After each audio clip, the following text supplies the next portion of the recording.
Ok. Então, nós iremos para a estrutura de programação. E nós iremos começar com a estrutura de programação sequencial, que é comum a todas as linguagens de programação. Aqui, esse slide está fazendo referência ao SciNotes, que nós já estivemos utilizando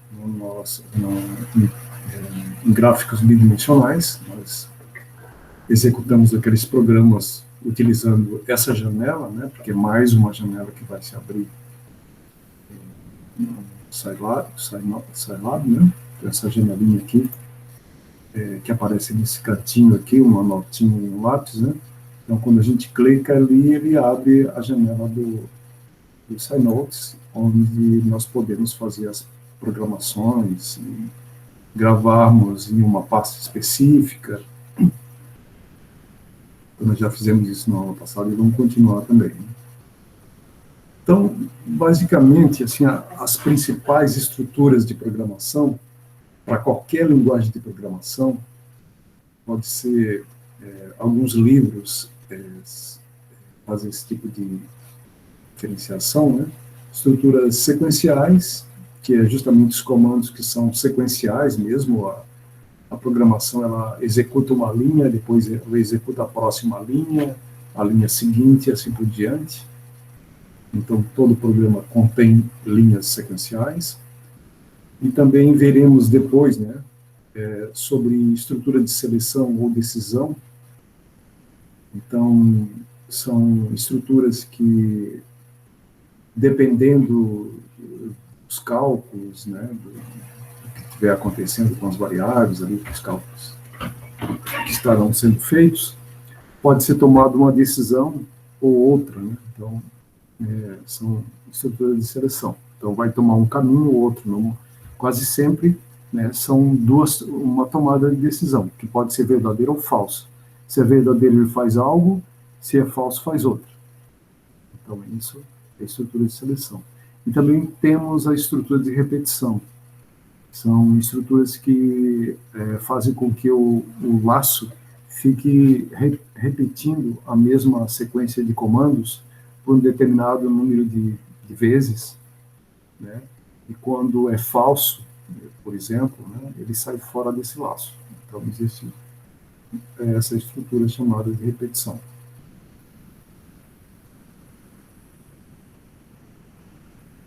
Então, para que a gente possa acrescentar mais algumas informações, eu vou resgatar alguma coisa rápida da lógica de programação, que está lá no nosso item 1, que nós tratamos logo no início dos nossos encontros, né? Então, lá a gente fala sobre lógica de programação. E eu extraí um ponto que é bastante importante para o nosso trabalho agora, né? Então, para desenvolvermos um algoritmo que será executado por um computador, isso é muito importante, porque nós estamos fazendo um código que será executado por uma máquina. E antes de escrever o código-fonte eficiente, devemos analisarmos o problema para, né? Então, só chamando a atenção alguns pontos aqui, código-fonte, né? O código-fonte, o código que nós escrevemos, que nós já estamos escrevendo, que já fizemos, inclusive, no nosso passado, esse código-fonte é o código que vai ser...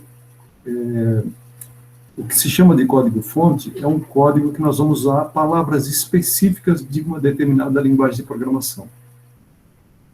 Então, aqueles códigos que nós escrevemos lá de gráficos bidimensionais já são códigos-fontes, porque nós estamos usando palavras-chave, funções específicas, dentro de uma determinada linguagem de programação. Então, se nós escolhermos outra linguagem de programação, os comandos serão outros, né? As funções serão outras, porque aqueles comandos foram desenvolvidos dentro daquela linguagem de programação.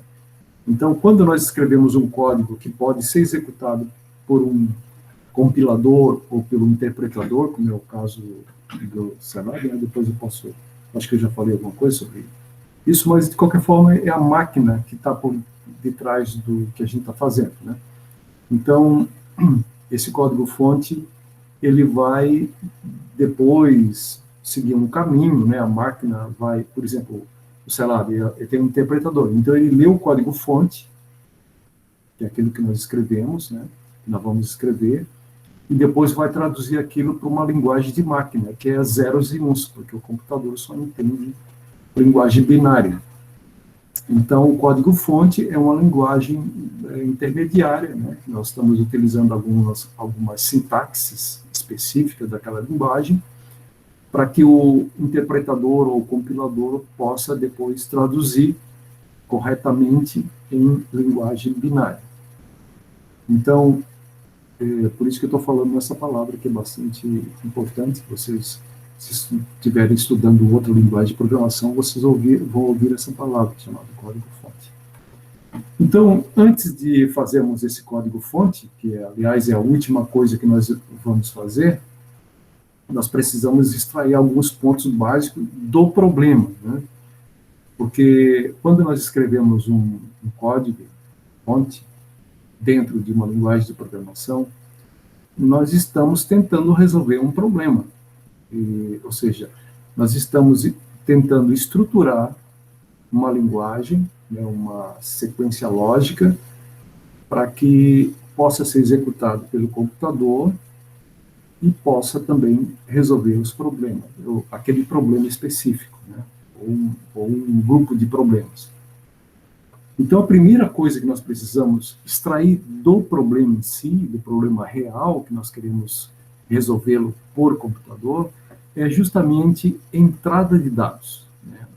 Então, nós precisamos saber aonde estão as entradas de dados, para que eu possa depois solicitar que o usuário do software entre com esses dados para que possa ser processado, né?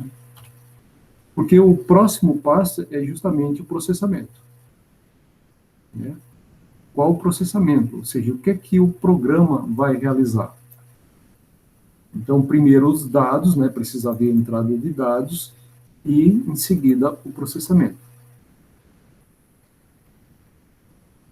Né?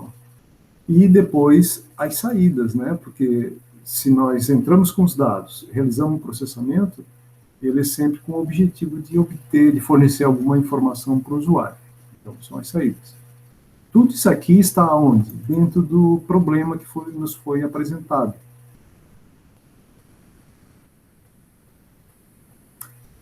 Ok.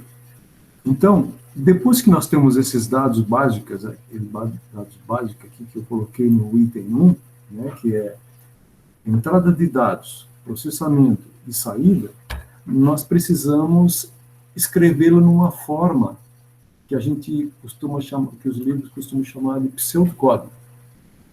A palavra pseudo significa falso, né? Então, um falso código é falso código porque ele só serve de lógica, porque ele não corresponde a uma linguagem de programação específica. Nós vamos ver. Então, esse é o pseudocódigo, né?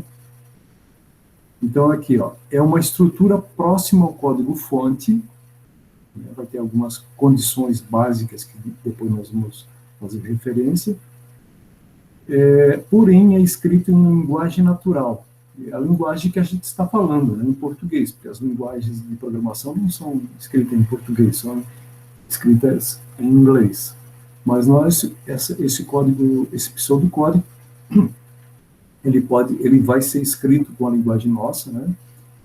E não vamos usar nenhuma função específica, nenhum comando específico de qualquer linguagem de programação conhecida. Mas nós iremos, nesse pseudocódigo, criar uma estrutura básica de programação, usando linguagem natural. Então, depois do pseudocódigo, nós também podemos fazer o fluxograma. O fluxograma é outra forma de estruturarmos a lógica de programação. Ele tem uma característica diferente, que ele é mais gráfico, então possibilita visualizar algumas nuances assim que muitas vezes o pseudocódigo pode transparecer. Então, a gente faz o exercício, né, de fazer o pseudocódigo, depois o fluxograma, justamente com esse objetivo.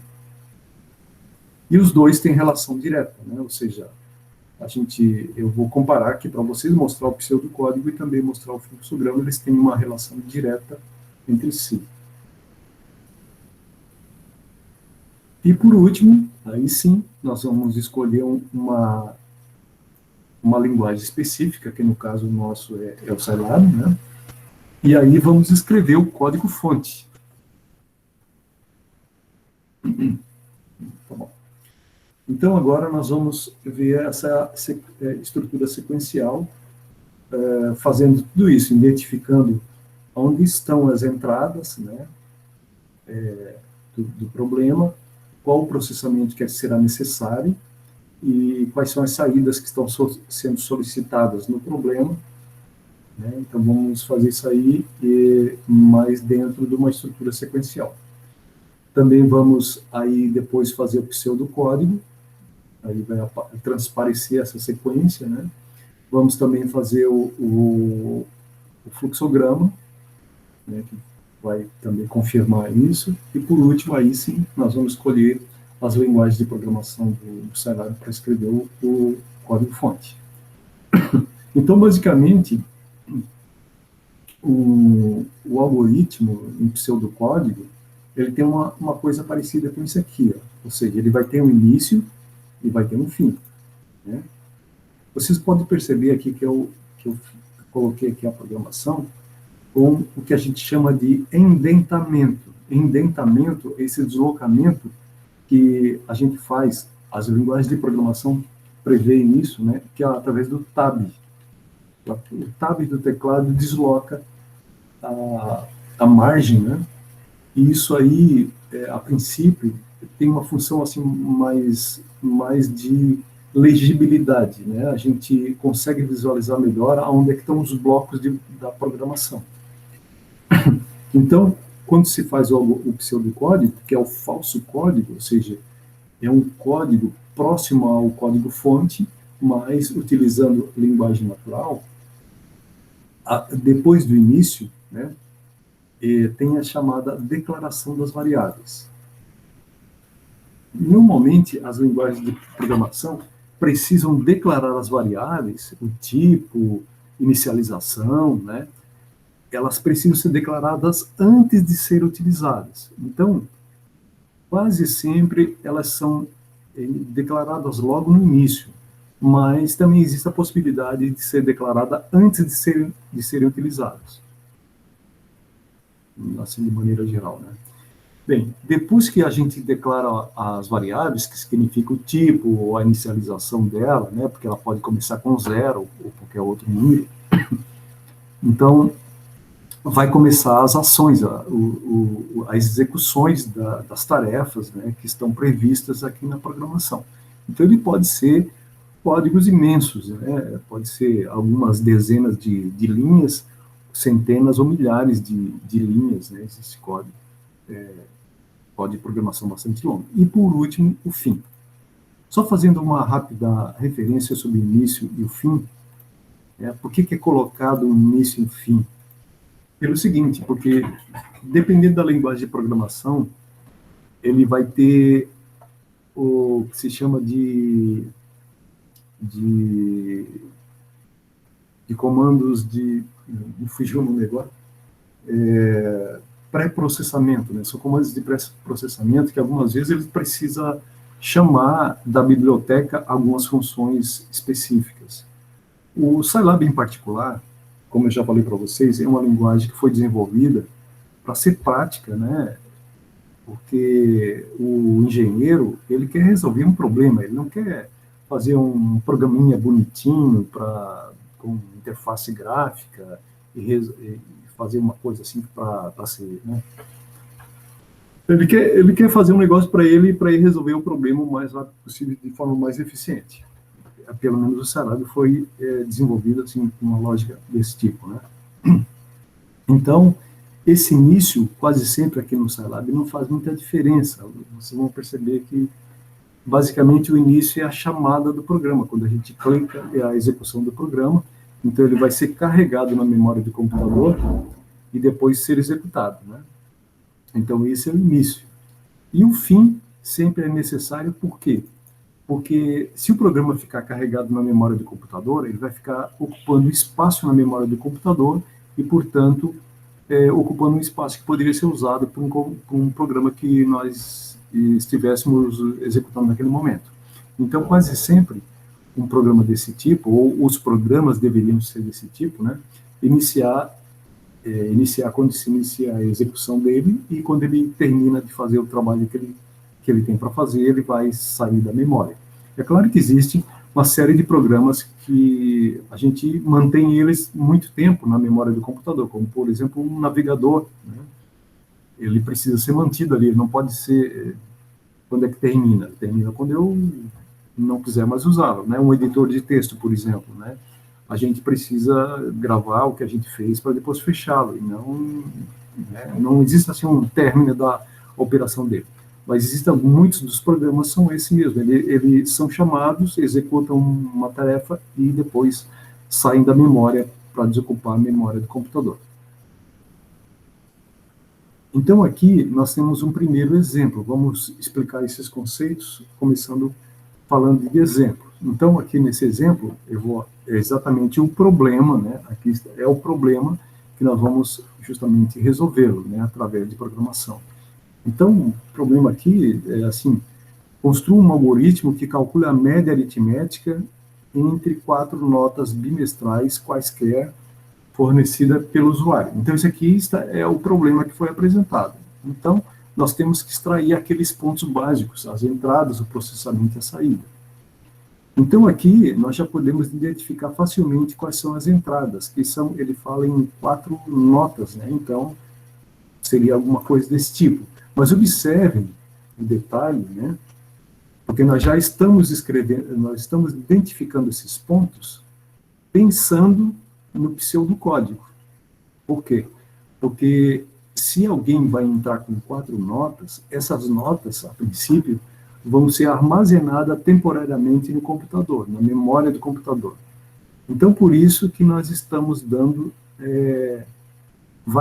estamos criando variáveis para armazenar esses dados. Nesse caso aqui, eu fiz da maneira mais rápida e simples possível. Eu chamei de N1, N2, N3, N4. Você poderia colocar qualquer outra variável, nesse caso aqui, como é pseudocódigo, sem muita preocupação, né? Mas na hora de escrever o código-fonte, aí sim, a gente tem que obedecer às regras de programação, né? Que aí também vai depender da linguagem de programação escolhida. Mas então aqui são as entradas. Então nós identificamos a primeira estrutura básica, que são as entradas que o usuário irá fornecer, né? O problema, as entradas, a gente tem que pensar da seguinte forma: o problema será resolvido por computador. Então a entrada, quem vai receber as entradas é o programa de computador. E dentro da lógica que nós iremos trabalhar, nós iremos sempre pensar que os dados serão fornecidos pelo teclado e as saídas serão fornecidas pelo monitor, né? Que normalmente também se costuma dizer chamada entrada padrão e saída padrão. Então as entradas serão essas, né? E parece que tem alguma coisa aqui. Tem o processamento, né? Nós temos o processamento, que será justamente o cálculo da média, aritmética simples, né? E a saída é justamente a média aritmética simples. Eu acho que eu tenho que dar uma corrigida nesses slides aqui, que não ficaram muito bom. Então, olha aqui, ó. Então, nós temos a identificação da entrada, processamento e saída, né? Então, são os 3 pontos básicos que a gente precisa identificar no problema. Então, nós já identificamos, né?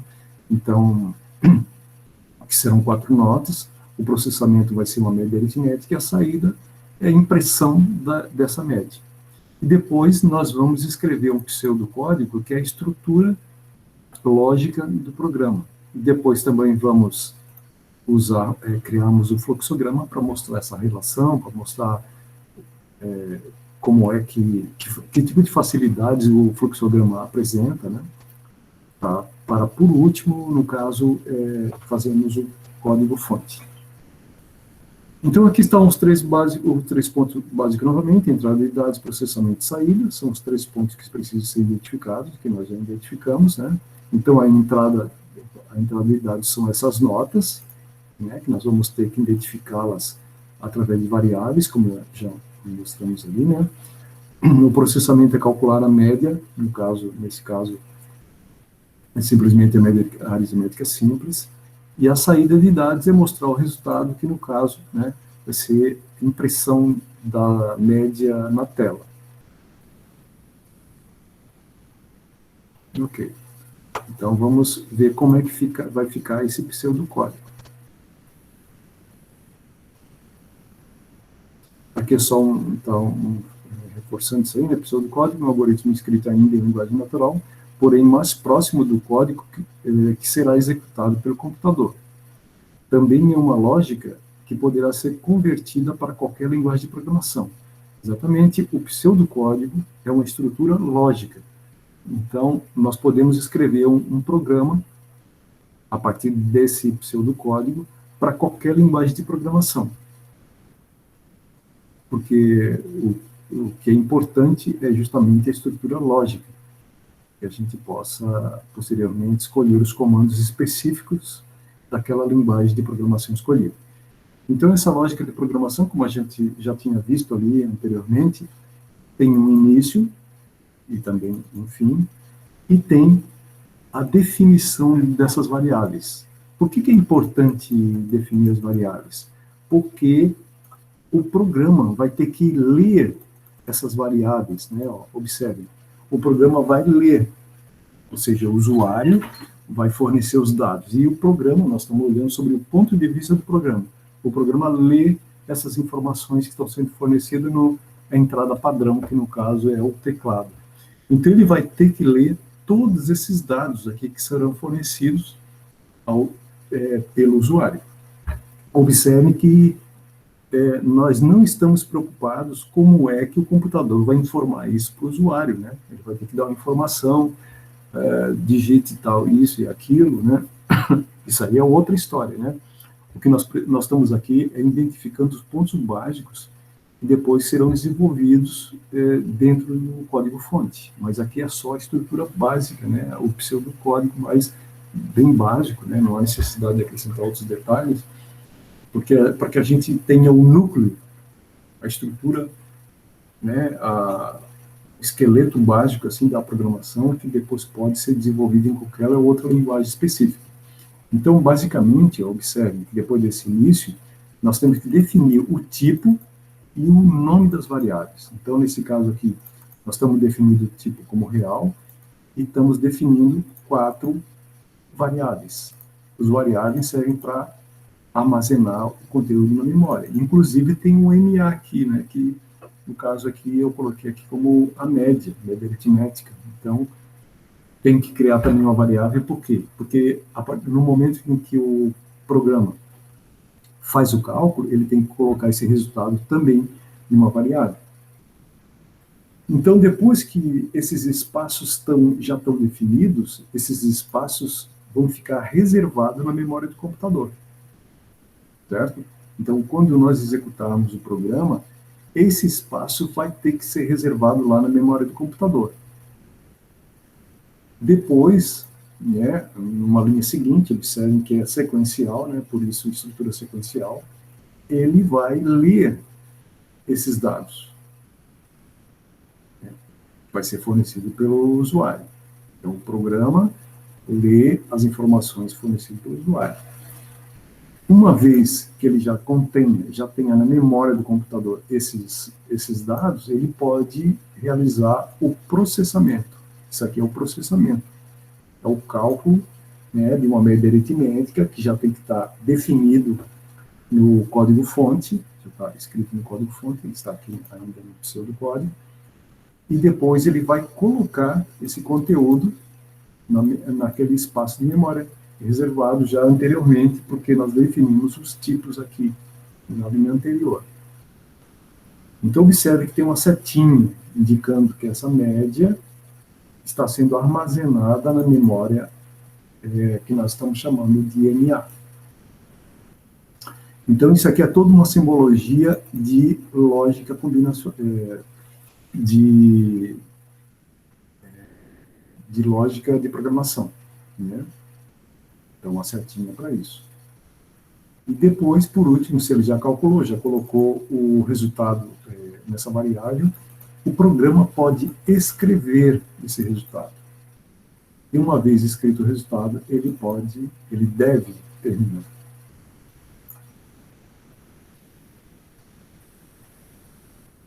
Aqui eu estou acrescentando umas informações aqui, que está em verde aqui, ó.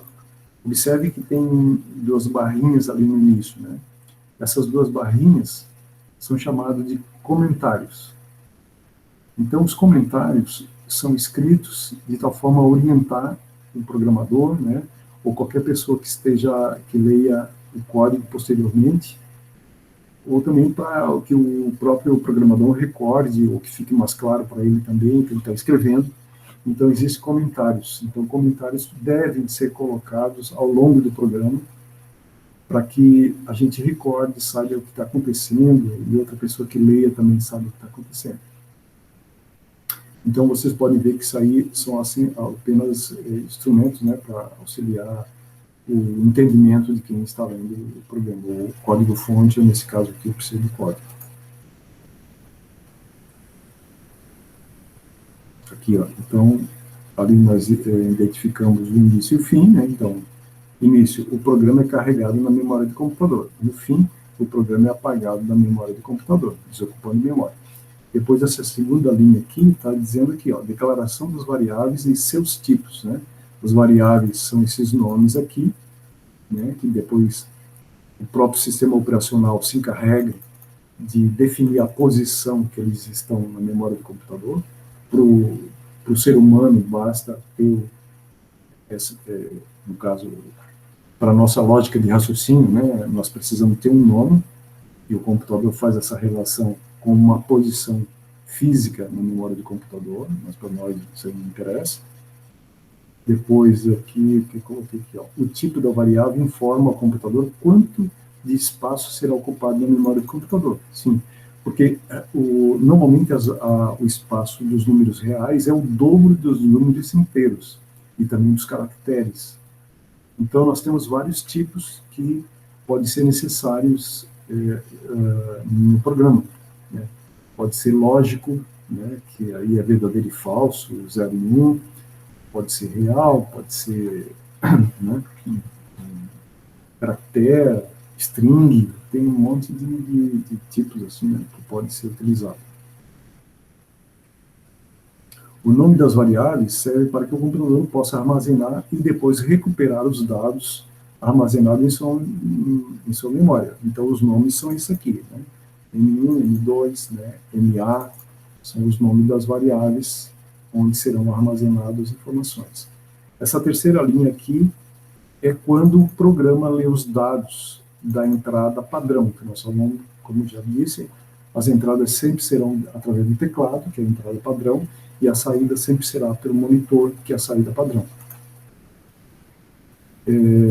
Depois o processamento, né, acontece nessa linha aqui, observe que ele vai descendo as linhas, né, o interpretador lê a primeira linha, depois lê a próxima, né, por isso sequencial.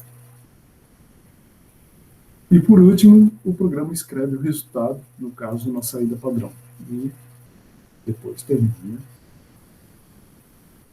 Então, observar que o código está escrito em linguagem natural, né, usando português aqui, como nós expressamos, né, e esse código poderá ser traduzido em qualquer linguagem de computadores, ou seja, nós podemos, tendo essa lógica, nós podemos convertê-la em qualquer linguagem de programação que nós tenhamos domínio.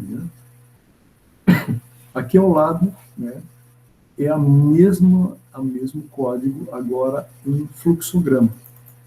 Então, observe que o fluxograma, você já deve ter conhecido, entrado em contato com outros fluxogramas, Então, os fluxogramas utilizam figuras geométricas para facilidade de para visualmente mostrar mais rapidamente, né, mais imediatamente a função de cada um daqueles grupos de código aí.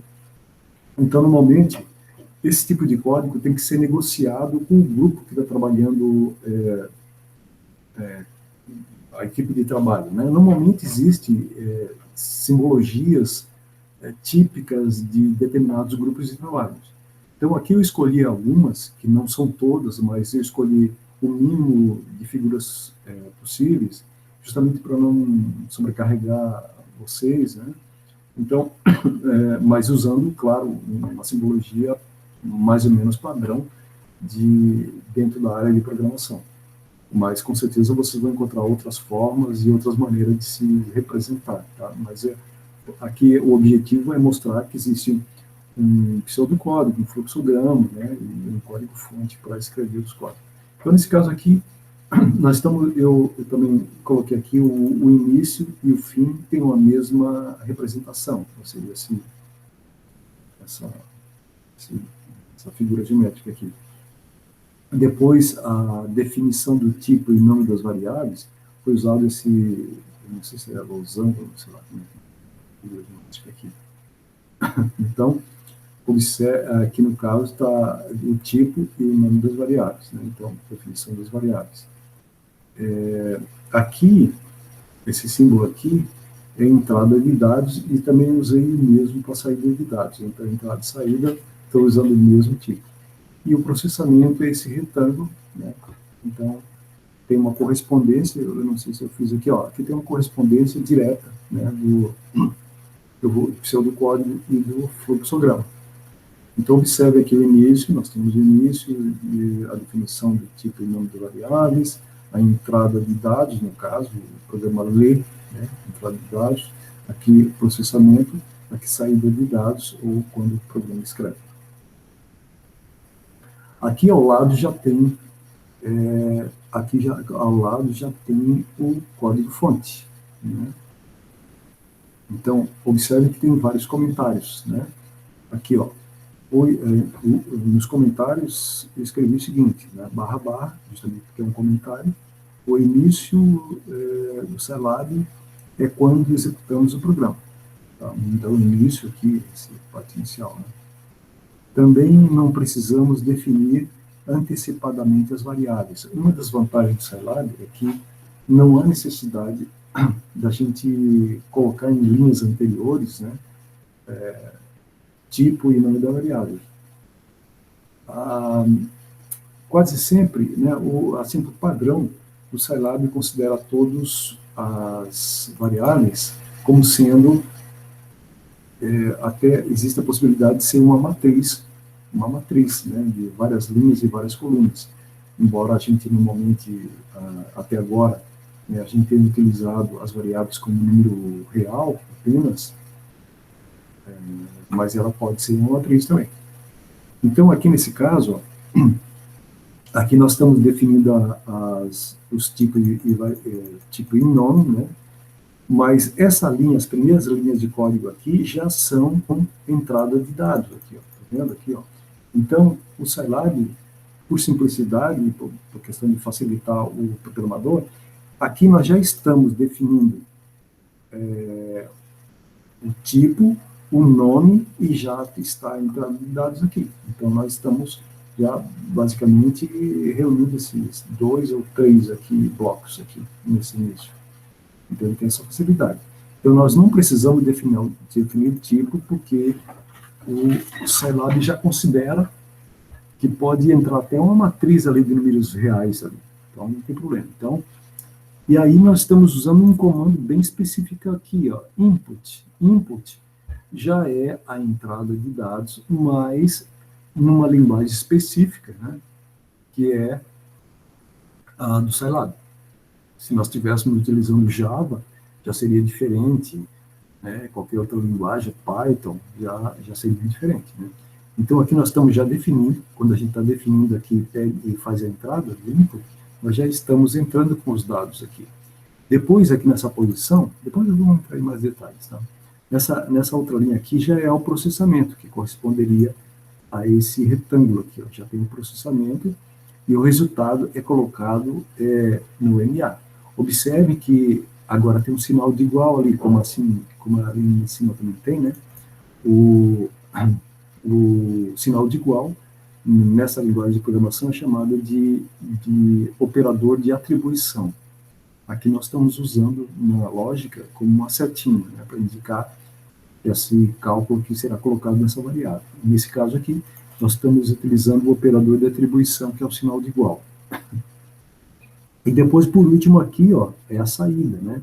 No código de programação, no código fonte, nós vamos escrever uma maneira, vamos organizar de tal forma que o usuário receba a informação de uma maneira clara, né? E que ele entenda o que está acontecendo, né?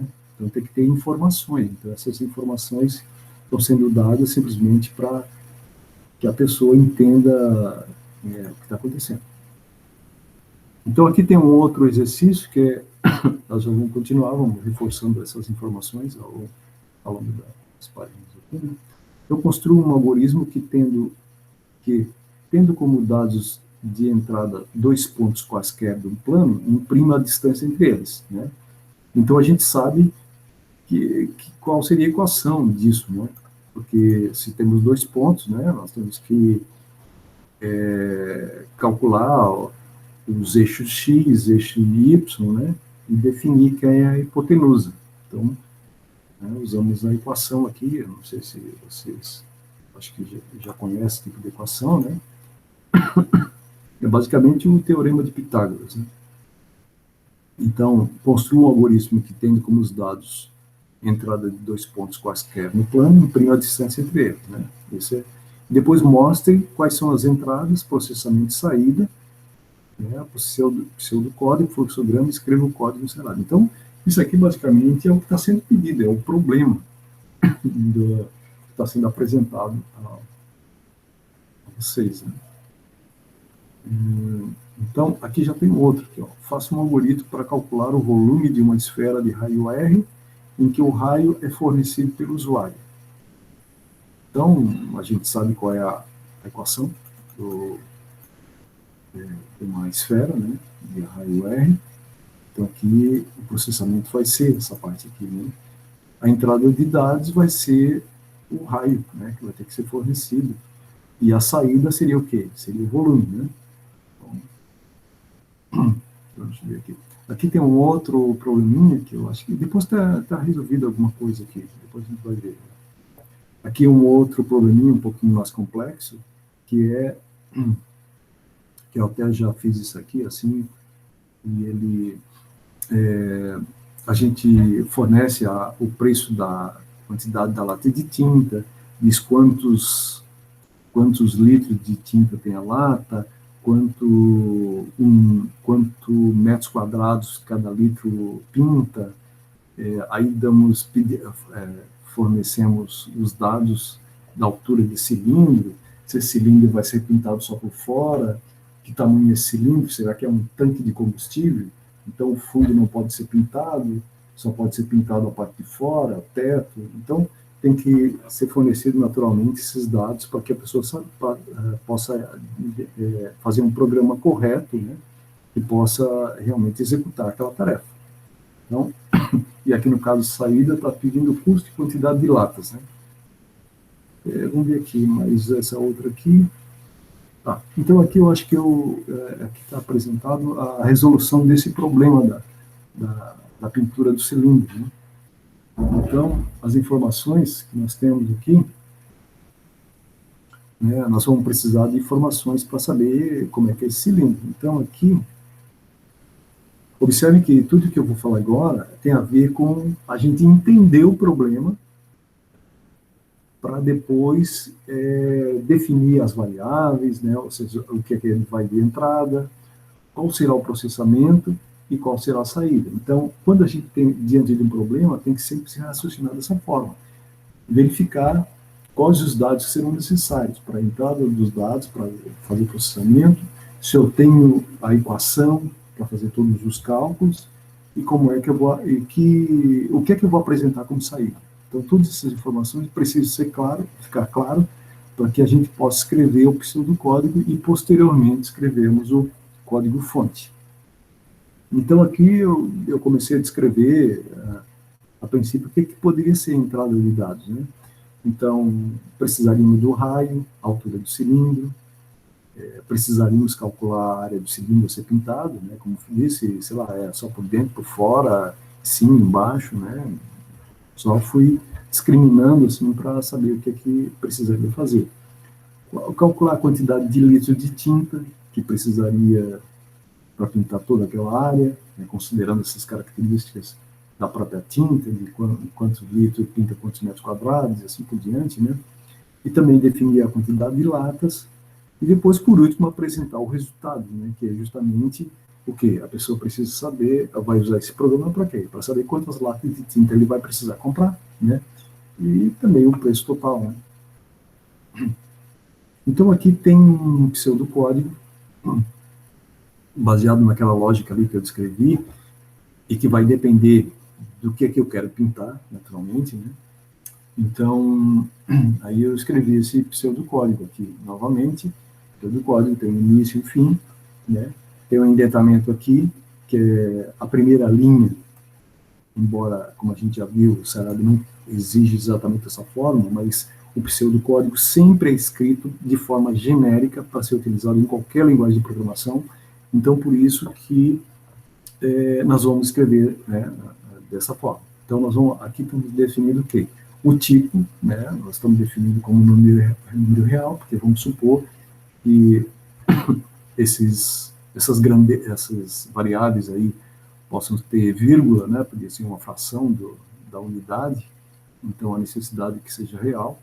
Então, nós vamos definir aqui, eu acho que isso aqui H é altura, R é raio, Q eu já não me lembro mais, eu acho que a quantidade de tinta, eu tenho que justamente comentar para a gente saber, né?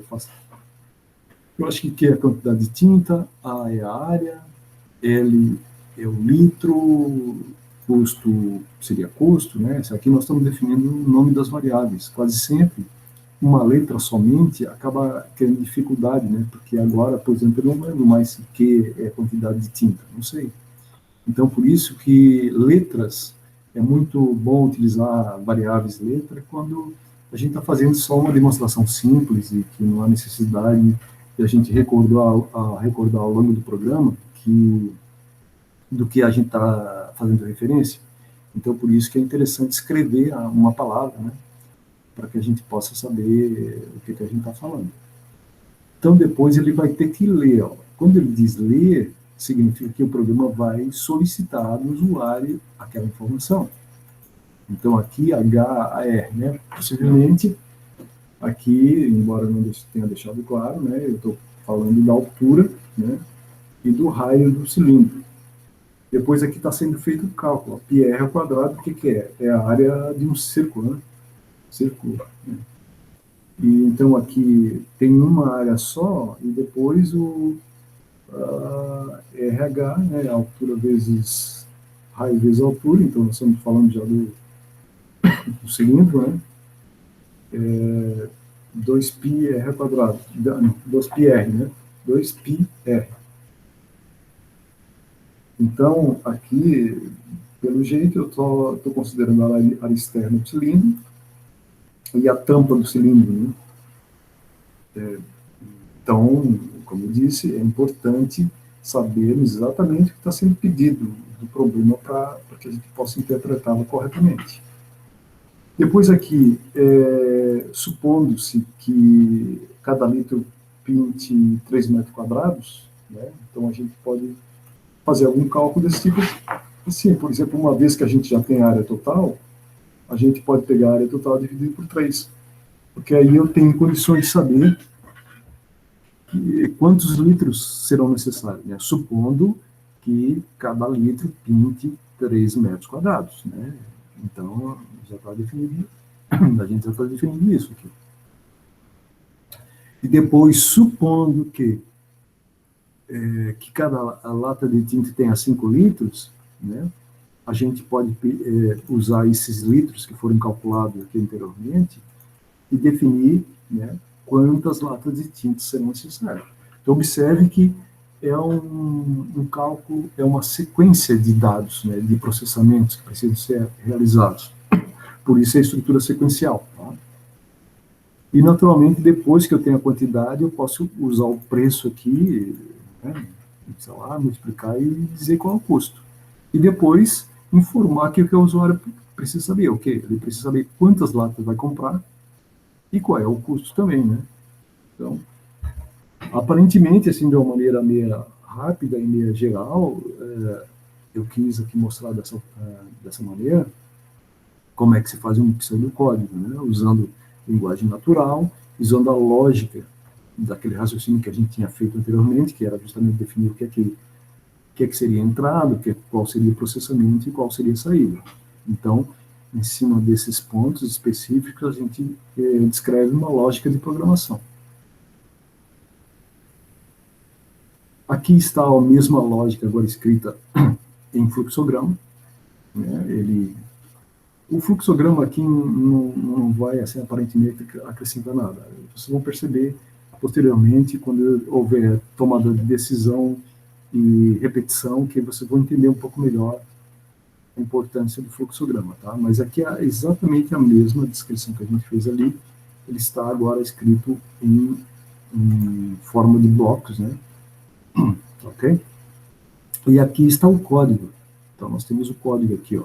A gente já está definindo as variáveis e está recebendo, já está solicitando que o usuário entre com os dados, né?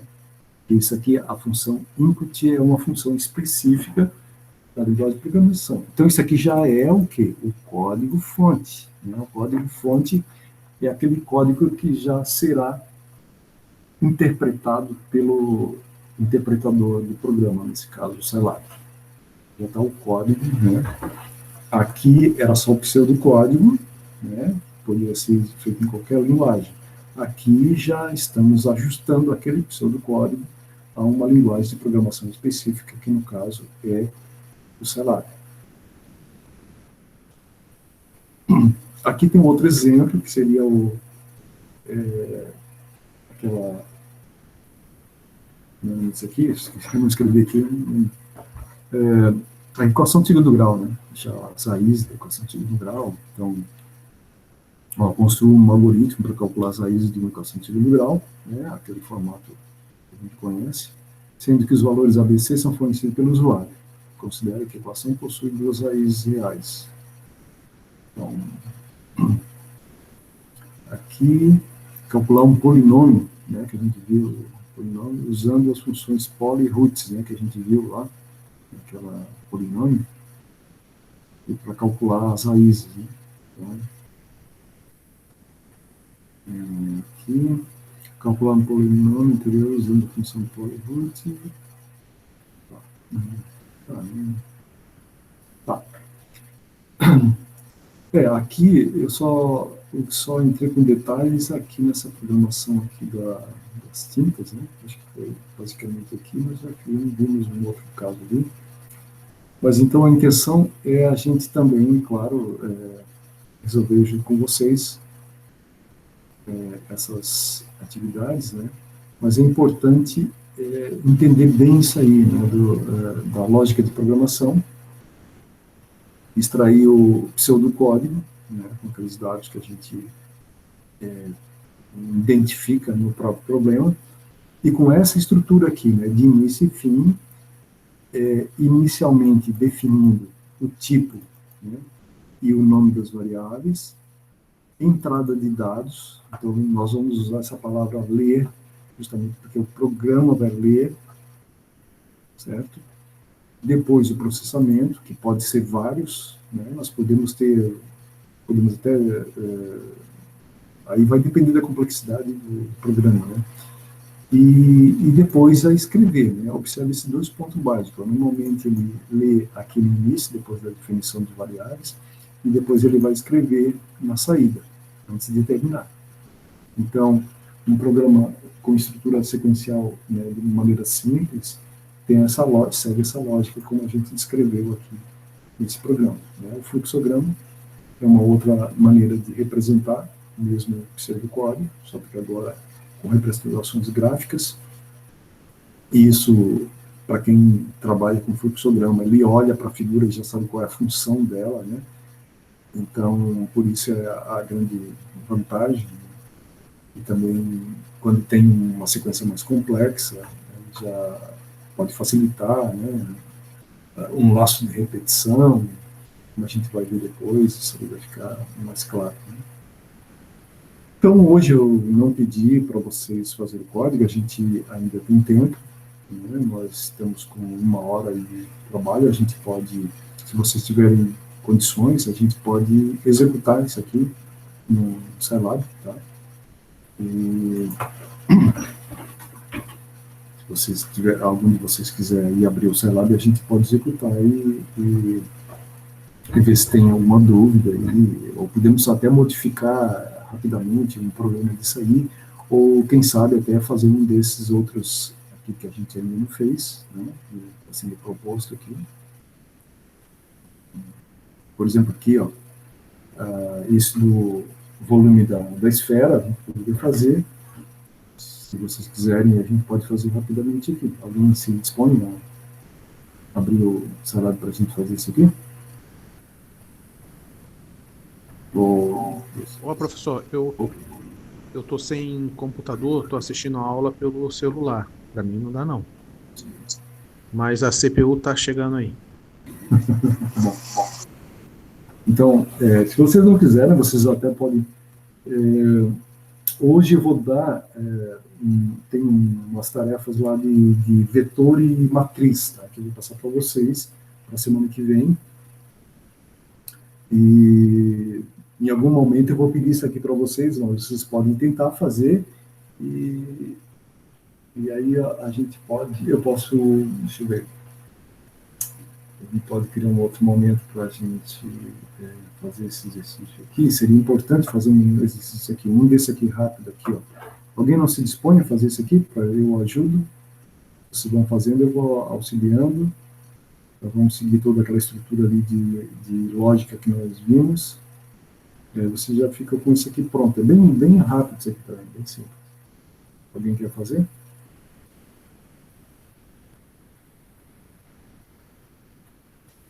Ninguém quer arriscar?